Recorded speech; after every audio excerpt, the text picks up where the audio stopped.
Hello ladies and gentlemen, welcome back to Kerbal Space Program in the Interplanetary Chase. In the previous episode, we've tested the feasibility of a orbital lab which unfortunately failed owing to our lack of tech to produce sufficient electric charge. And as such, we sent a MINMAS flyby to gather some science, collect some data, and ultimately we now have some electrical generation. Which means, ladies and gentlemen, that today we are building an orbital lab. The Kerbin Orbital Lab Mark 1B, as obviously the 1A was our test run. Once again, we could use that and just attach some more solar panels to it, but where's the fun in that? Ultimately, we do have some more requirements for this particular vessel, in that it needs some cargo, not cargo, but rather some storage for some science, some additional experiments, some room for some more Kerbals, you name it, this station is more than likely going to have it at some point. Now, obviously you've got a classic kind of a manned setup going on here. Junior docking port on the top. Once again, we didn't have docking ports in the last episode either, we've since got those. As we put a hitchhiker container underneath the materials processing bay, or not materials processing bay, the laboratory there. It might be the materials processing bay, I just can't remember, but put simply, that particular part allows us to passively generate science as long as we have enough experiments to feed it with. So, you know, all's well that ends well. Now, this laboratory, we're going to treat it like a station. However, for the sake of having some sort of OMS or orbital manoeuvring ability, we are going to be adding a couple of engines, not too many. It's mainly for changing apoapsis, periapsis, inclination should we need to. I would obviously just putting some antennas on here to ensure that we can keep in touch with the guys down at the Space Centre. Reflectron, just for in-atmosphere comms, just so we can keep track of everything. And here I'm looking at different experiments and obviously where to put our experiment storage units, and ultimately I decided to put them on the adapter here, where it's a bit of a structural part and there's nothing really overly important that we can clip it into, which is all well and good. I was having a look at the experiment return units as well, but ultimately I don't think we're gonna have to use that just yet. So what we're doing now is we're building the base. Basically, we're looking at ways to attach some additional docking ports to future-proof our station. And obviously we're going to go 4 ways, possibly 5 actually, if we attach one at the bottom as we strut things up here, just to ensure that obviously everything stays in one piece as it should be. Looking good so far. I was thinking of fuel lining it, but I don't think that's strictly necessary.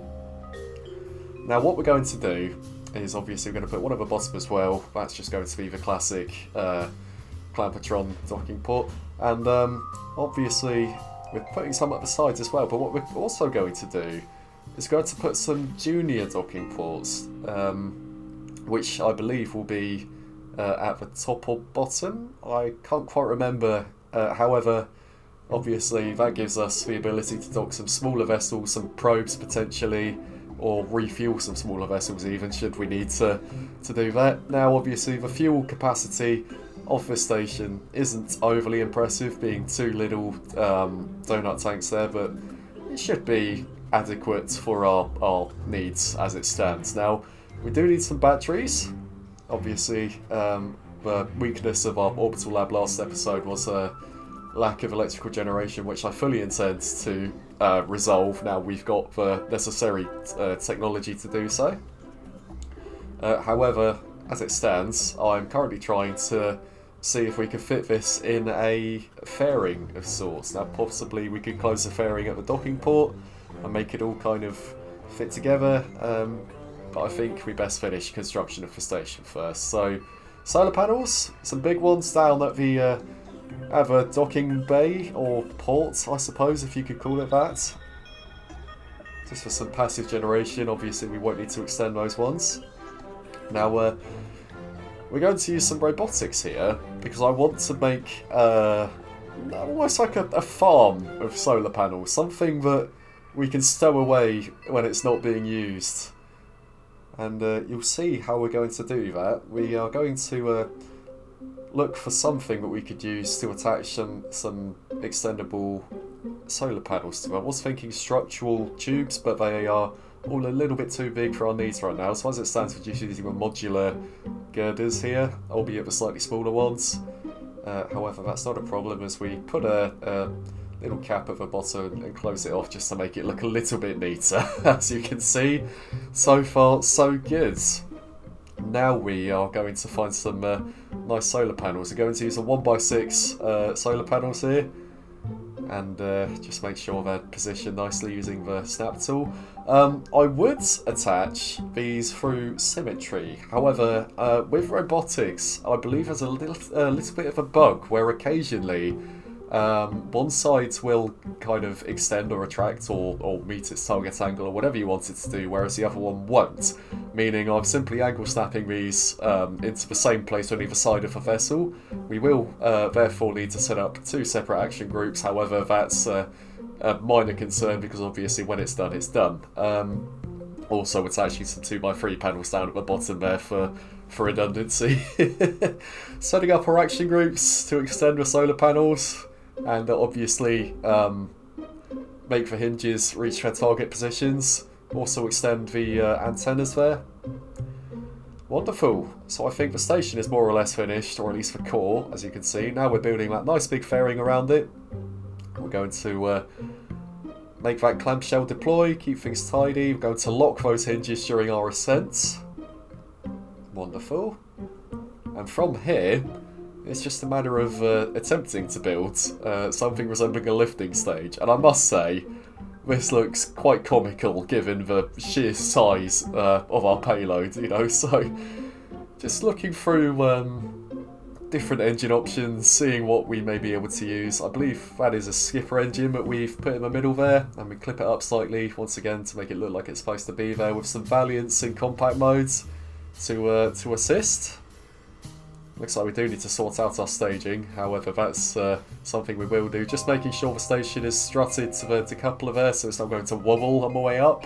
It's in mirror mode and not radial, however that's absolutely fine because the mass is being supported equally on either side. Now, wings.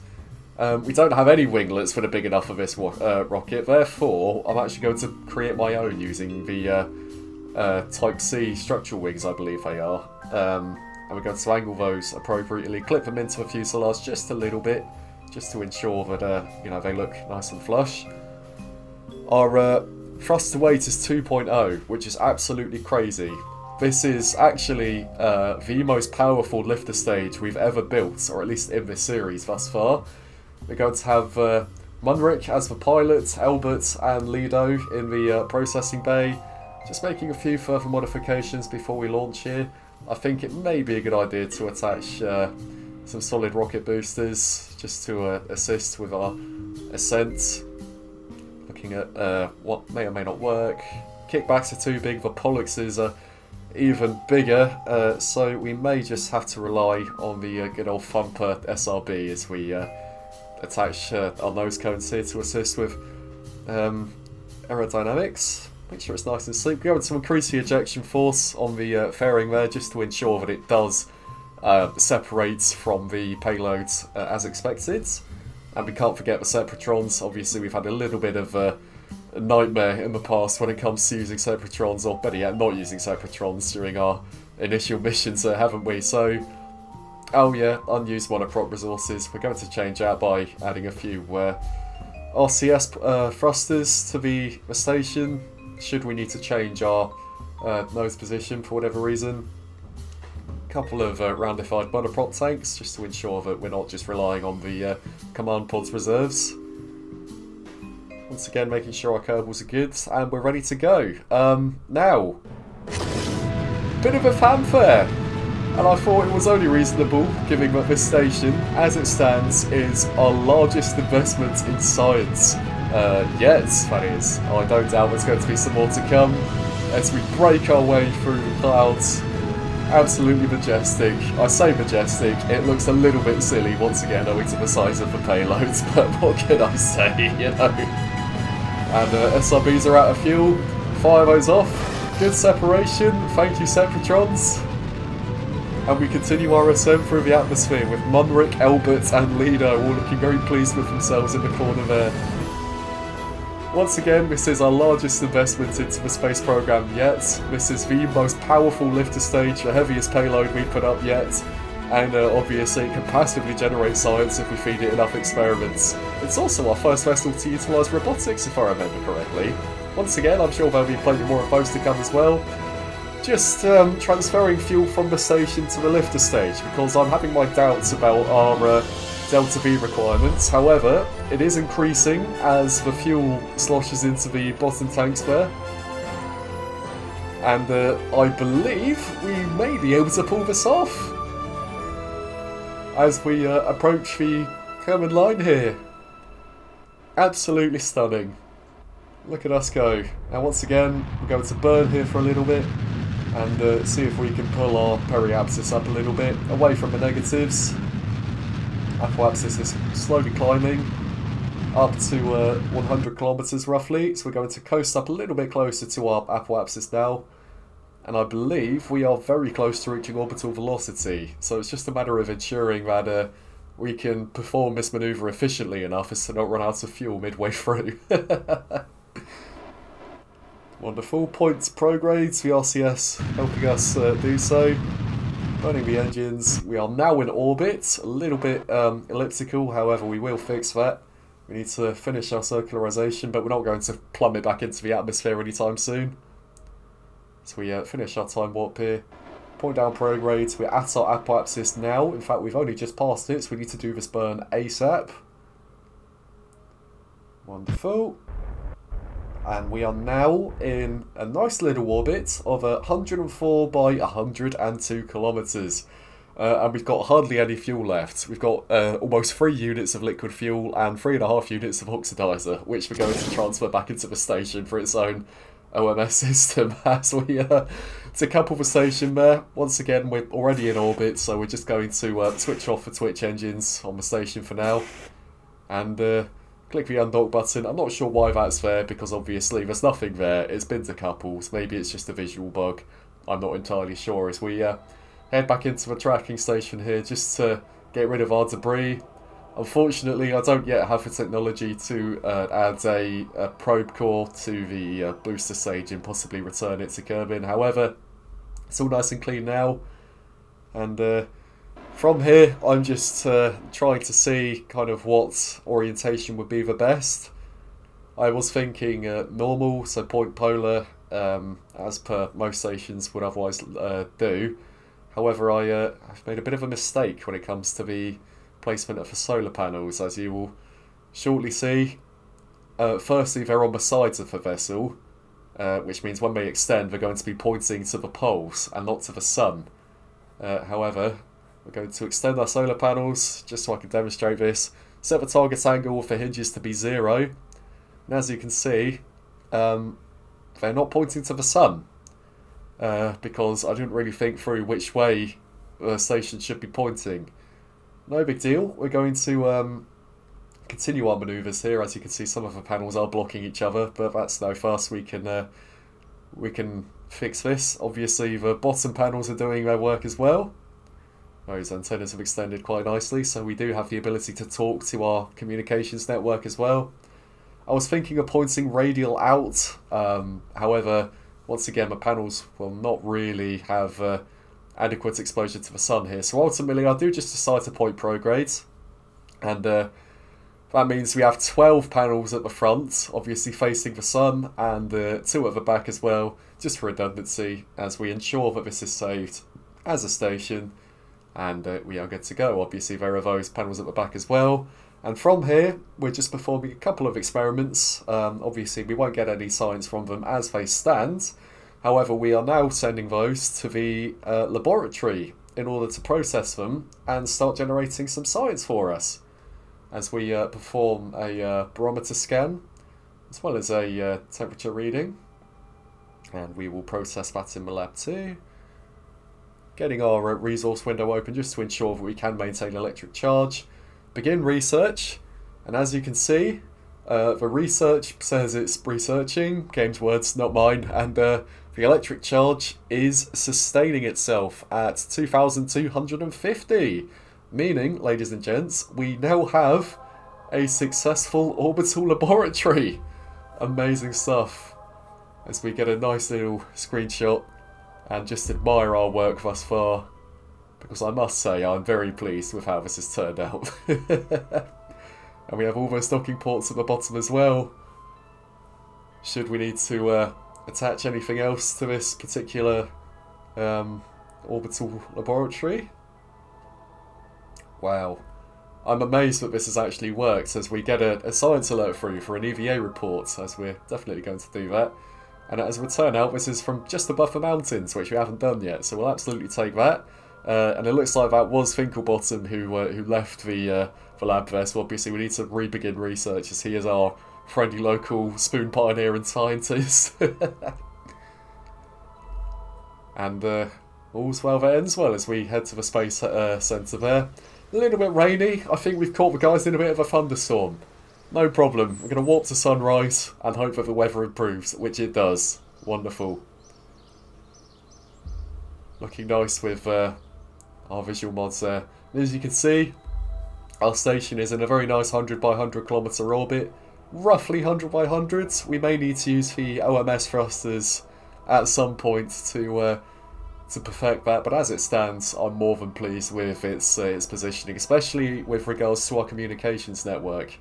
And as you can see, once again, nice little orbit. It is generating science. As you can see, the science is increasing. Almost 1 science point per day.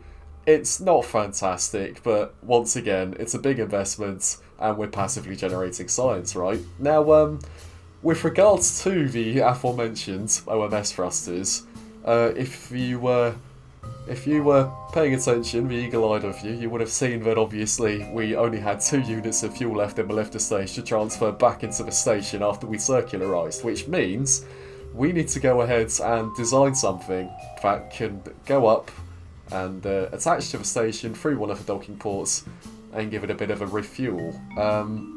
Now, we've also run out of RCS on the station, of monopropellant. However, we do not yet have the big RCS tanks, so that might be a little bit of an optional kind of refuel, because if anything, we might actually use all of our RCS trying to dock to the station should we get to that point with this weird looking contraption thus far. Now, we're also going to attach a couple of high gain antennas. Reason being is because the station only has the Communitron 16s as well as the Reflectron passive antenna. I believe it's called Reflectron, unless that's just what it's called in remote tech, which I'm not going to be using. I might do, but I'm not confident enough in my own kind of relay building abilities to use remote tech just yet. Now, what we're doing is, obviously we're wrapping some fuel tanks around the hull of this ship, so we have some reserves. Obviously we're attaching fuel lines to all of those so they can feed each other, including the bottom to the top and the top ones to the centre of the craft. Adding some RCS thrusters to assist with our translational ability when it comes to docking, making sure it's all strutted up to improve our structural integrity as we make those for compact white struts, courtesy of Restock and Restock Plus, I believe, as well. Amazing little mods. If you haven't checked it out already, please go ahead and do. Couple of solar panels here. Solar panels to ensure that our drone does not run out of power here. That's something else worth mentioning. This particular mission is unmanned. We're putting our comms network to the test here through an unmanned refuel mission to the station.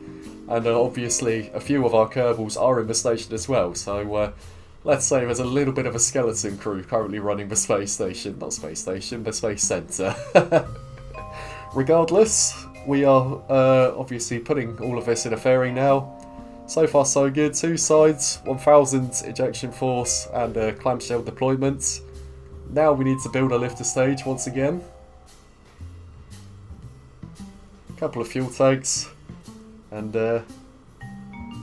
engine plates, boat tail, because I'm a big fan of that particular design. Now from here I'm looking at possible engine options. I was thinking of putting 3 of the Bobcat engines at the bottom there, but that would result in some massive clipping and I wasn't a fan of how that would have looked. As you can see, we can go compact Bobcat engine, put that where it should be, and you know, we could move that inwards, but then the bells would be clipping, and that would just look a little bit weird, I think. So ultimately, we're going to go back to using our swivel engines, and thrust to weight 0.81. So this is not actually going to get off the ground, although as such, we are going to put a couple of boosters just to ensure that we can actually get off the ground, yet alone into space, and rendezvous with our station as we put some thumpers here.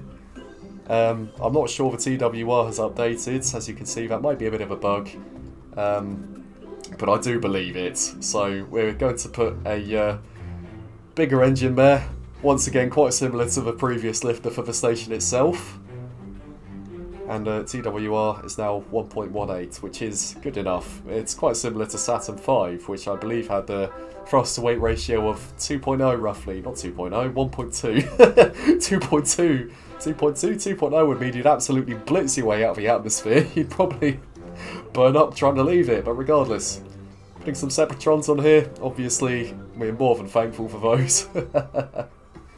And launch clamps, moving this down to position. Now there are a few more modifications we need to do, as we're almost ready to go. Making sure our staging is all good. No need to check our Kerbals, because once again this is an unmanned mission.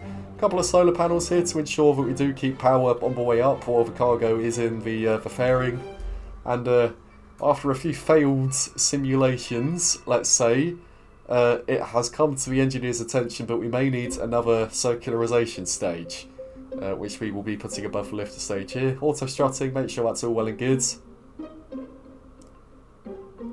Making sure our staging is once again as it should be. And we may need some bigger boosters. However, owing to the fact that we now have a taller lifter stage, we may be able to put some Pollux boosters here, which are absolutely humongous things, I must say.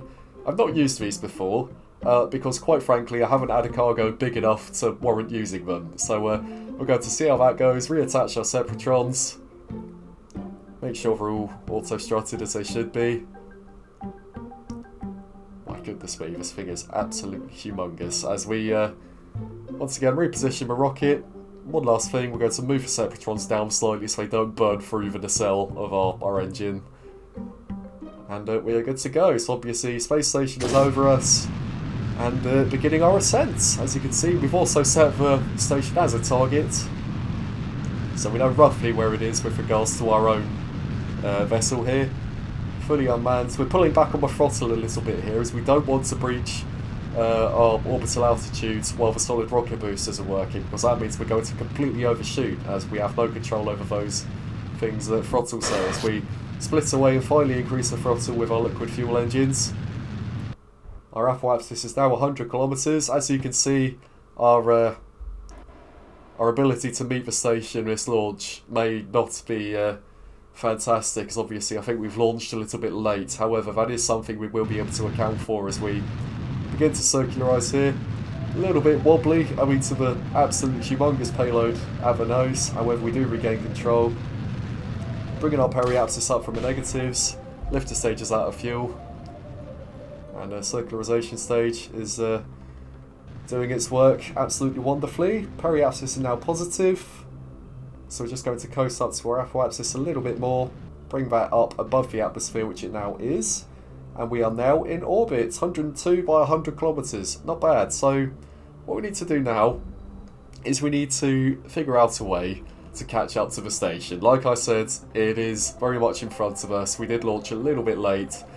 So what I was thinking was possibly increasing our periapsis a little bit, or at least making our orbit a little bit taller to allow the station to essentially lap us. Then we could make up for that and slow ourselves down. However, after a little bit of research and a bit of self-reflection, I did realise there's a much simpler way of doing this, being that we decrease our orbital altitude slightly, which should make our orbit faster. And as you can see, it does give us a lovely opportunity to catch up to the station, by which point we can make up for that, or better yet, just, you know, go straight to the station and dock. So With that manoeuvre completed, as you can see, we do have a very close target intersect, which we're going to time warp to now. I did get a little bit confused here because we passed it and ultimately the intersect changed. So we're going to stop that. We're going to try and look for the target. Unfortunately, our drone core doesn't have the funny nav portal, so I'm having to do this by eye. And as you can see, 8.5 kilometers away is the station. Now, we're not going to do anything fancy here. We're literally just going to burn straight towards the target and correct as and when we need to. And eventually, we should make it to the station in more or less the same orbit. Now that's run out of fuel, so we're going to decouple that and use the manoeuvring engine, so to speak. It is quite literally just a terrier eating into our own fuel reserves. However, we have so much fuel and this is such an efficient little engine that I'm not overly fast. So, you know, just trying to kill our velocity in comparison to the station. We're within a kilometre. We are closing very, very quickly though, which is a mild concern. So we need to fix this. And as you can see, we give the station an absolutely intentional flyby. Very close one too, I must say. As our relative speed is now little to none. So from here, we need to get ourselves into a position to dock. So it looks like we actually need to get underneath the station as I misinterpret our position as we set the bottom docking port there as our target. And obviously get ourselves ready for docking. We could use the RCS docking modes here to obviously kill our velocity. Although having a look at our monopropellant, we're going to be cutting this very close. And if that's not testament to the fact that we need to get some monoprop tanks, well, I'm not sure what is, because the cylindrical ones don't seem to be enough for our needs as it stands. And as you can see, we're a tiny little bit off target. However, obviously docking ports do have some acquisition force, so we're going to hope we can put that to good use as we bump into the modular girder segment there. No worries. And I decide we are actually going to switch to the station and use what little RCS fuel we have left there to finish the job. And as you can see, it's a little bit wonky. However, we have successfully docked to the refueler. Ironically, not the other way round, but we've made it work. Just fixing the docking ports' alignment here, making sure that it lines up as it should do. This is my fault here for not turning off the RCS because ultimately we did run the thing out of fuel, but no problem as we begin the fuel transfer. However, I was having a few difficulties, as you'll soon enough see, because obviously bringing fuel into one tank brings it out of every single other tank, including the ones we're trying to fill up in the station itself. So I suppose it's just one of those things. Obviously, where this is post-commentary, I have figured out a way to do it, which we'll probably end up doing in the next episode, but regardless, you know, as you can see, still in a stable orbit. We haven't taken ourselves out of orbit through that horrendous docking by any means. And we're going to point prograde here, just to ensure that once again we do have enough power. Doing some fine-tuning to the alignment angle here, because as you can see by that top antenna, it's not quite level, it's almost fair. However, we are going to try and fix that just for the sake of perfection, right? Because obviously we spent so long trying to get this thing into orbit, but now we've done it, we want to make sure it's correct. And as you can see, that is all done. So on that note, thank you guys very much for watching. If you did enjoy today's episode, please tune in to my channel, subscribe, like, all that jazz for more Kerbal Space Program and related content. And I'll see you guys in the next one.